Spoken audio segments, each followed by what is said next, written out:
दोस्तों, जीवन में टूटना हर किसी के हिस्से आता है।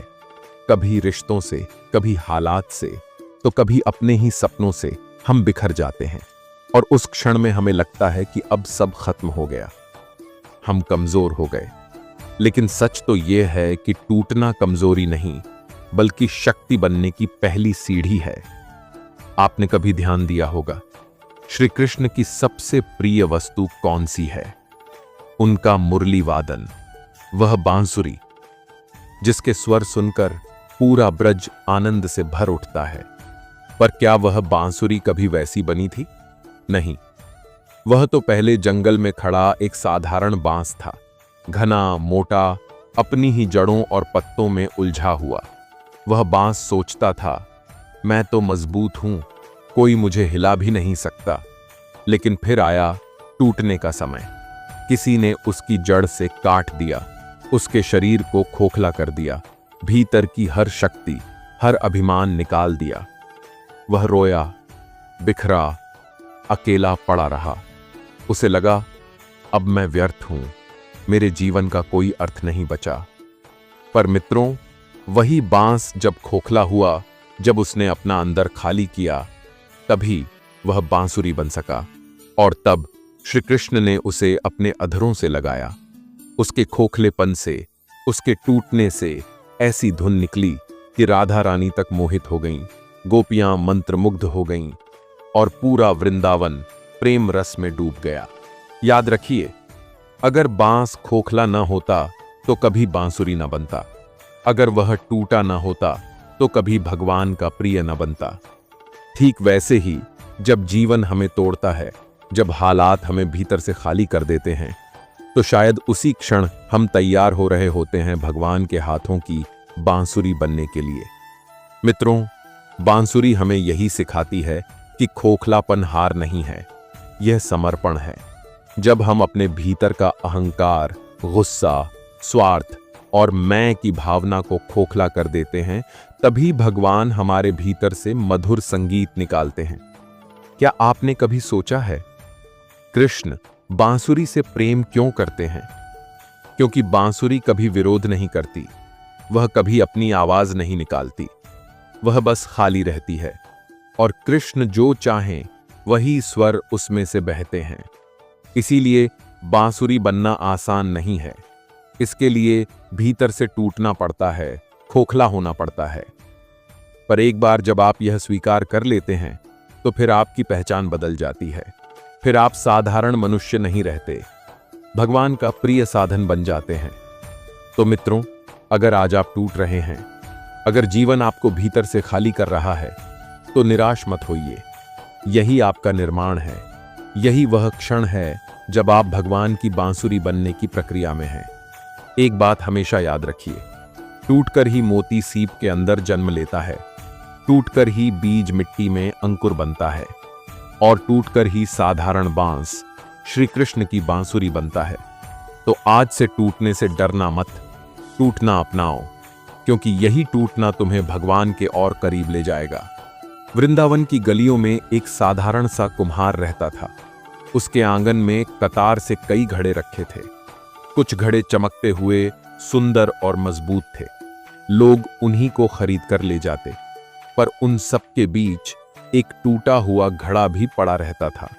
उसके किनारों पर दरारें थीं, और जब भी कोई उसमें पानी भरता तो धीरे धीरे टपकने लगता। कुम्हार उसे कभी काम के लिए नहीं बेचता, बस एक कोने में पड़ा रहने देता। वह घड़ा हर दिन दूसरों को देखता और सोचता, कितना भाग्यशाली हैं ये घड़े, इन्हें लोग घर ले जाते हैं, इनमें अनाज भरते हैं, दूध रखते हैं, और मैं तो टूटा हुआ हूं, कोई मुझे अपनाना नहीं चाहता। रात के अंधेरे में जब चांद की चांदनी आंगन में बिखरती, तो वह घड़ा चुपचाप आकाश की ओर देख रो पड़ता। उसकी करुण आवाज हवा में घुल जाती, हे प्रभु, क्यों मुझे ऐसा बनाया? अगर मैं पूर्ण होता तो मेरा भी कोई मूल्य होता, पर अब तो मैं बस हंसी का पात्र हूं। एक दिन सुबह सुबह मैया यशोदा ने नंदलाल को पुकारा, कन्हैया बेटा, जरा नदी से पानी भर ला। कृष्ण खुशी से उछलते हुए बाहर निकले।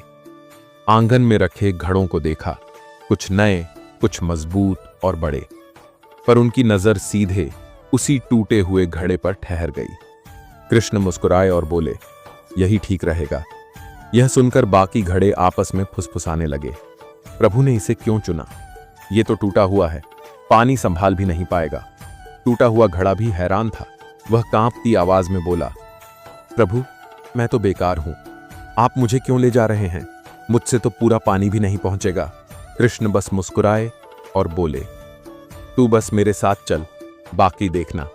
और फिर कृष्ण ने उसमें पानी भरा और नदी से लौटने लगे। रास्ते में घड़े की दरारों से पानी रिसता रहा, हर कदम पर पानी गिरता और घड़े का दिल दुख से भरता गया। हाय प्रभु, मैं आपको भी कष्ट दे रहा हूं। काश मैं दूसरों की तरह पूर्ण होता, काश मैं भी आपकी सेवा कर पाता। जब कृष्ण घर पहुंचे तो घड़ा रो पड़ा। उसने कहा, प्रभु, मुझसे बड़ी गलती हो गई। आपने मुझे भरोसे से चुना, पर मैं आपको निराश कर बैठा। मेरे टूटेपन ने आपकी सेवा को अधूरा कर दिया। अब तो मुझे और शर्म आती है कि मैं आपके हाथों में भी व्यर्थ निकला। कृष्ण ने प्रेम से उसे उठाया, उसके टूटे किनारों पर हाथ फेरा और बाहर ले गए। उन्होंने कहा, घड़े, अपनी नजर उठाकर जरा उस रास्ते को देख जिस पर हम अभी चले। घड़े ने कांपते हुए अपनी नजर उठाई और उसकी आंखें फटी की फटी रह गईं। वह सूखा, बंजर रास्ता जिस पर कभी कुछ नहीं उगता था, आज वहां हरी हरी घास लहलहा रही थी। रंग बिरंगे फूल खिले थे, तितलियां मंडरा रही थीं और पूरा रास्ता एक बाग सा बन गया था, एक अंदाहा थी। कृष्ण मुस्कुराकर बोले, देखा, तेरे टूटेपन से ही यह सूखी धरती जीवित हो गई। तेरी दरारों से गिरे हर बूंद ने फूलों को जन्म दिया, जीवन को संवारा। तू सोचता रहा कि तू व्यर्थ है, पर सच तो यह है कि तू सबसे उपयोगी निकला। अगर तू पूर्ण होता तो यह धरती आज भी सूखी होती। तेरा टूटना ही तेरी पहचान बना है। घड़े की आंखों से आंसू बह निकले, लेकिन इस बार वे आंसू दुहक के नहीं, कृतज्ञता और आनंद के थे। उसने सिर झुकाकर कहा, प्रभु, अब मुझे समझ आया, टूटना कमजोरी नहीं है, टूटना तो आपकी योजना का हिस्सा है। मित्रों, हम सबके जीवन में भी ऐसी दरारें होती हैं। कभी रिश्ते टूटते हैं, कभी सपने, कभी हमारा विश्वास। हम सोचते हैं कि अब हम व्यर्थ हो गए, लेकिन ईश्वर के लिए हमारा टूटापन ही हमारी सबसे बड़ी ताकत है, क्योंकि उसी टूटेपन से दूसरों को जीवन मिलता है। उसी खोखलेपन से भगवान हमें अपनी बांसुरी बनाते हैं। मित्रों, इस कथा से हमें यही सीख मिलती है कि जीवन का टूटना कोई हार नहीं है, बल्कि यही वह क्षण है जब ईश्वर हमें अपने करीब लाते हैं और हमें किसी बड़े कार्य के लिए तैयार करते हैं।